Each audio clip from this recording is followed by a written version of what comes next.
Vous avez sûrement déjà entendu l'expression « frappé par la foudre ». Mais pour Roi Sullivan, ce n'est pas une expression. C'est sa vie. Entre 1942 et 1977, cet homme a été touché par la foudre. 7 fois. Et il a survécu à chaque impact. Ce n'est pas une légende urbaine, c'est un fait réel, documenté. Roi Sullivan, garde forestier aux États-Unis. Il passe sa vie en pleine nature, souvent seul, dans les montagnes de Virginie. C'est là que le destin l'a frappé, encore et encore.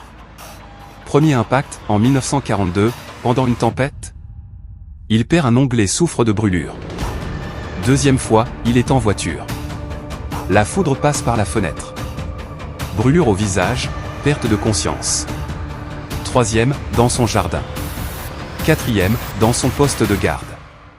Cinquième, dans sa voiture, encore. Sixième, en pêchant au bord d'un lac. Et la 7e fois? Il se promenait, et la foudre le frappe encore. Brûlé au torse, il survit une nouvelle fois.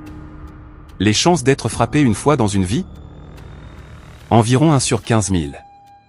Mais cette fois? C'est presque mathématiquement impossible. Certains y voient une malédiction, d'autres un miracle de survie. Roi Sullivan est entré dans le livre Guinness des records, comme l'homme le plus foudroyé de l'histoire. Ironie du sort, il ne meurt pas de la foudre, mais d'une balle, des années plus tard, dans des circonstances mystérieuses. Il avait confié craindre que les éléments le poursuivent. Un homme frappé cette fois par la foudre? Toujours vivant. Toujours debout. Sérieux, est-ce de la malchance? Ou un pouvoir que la science ne comprend pas encore? Et toi, tu y crois? Dis-le en commentaire. Abonne-toi pour ne rater aucun fait incroyable.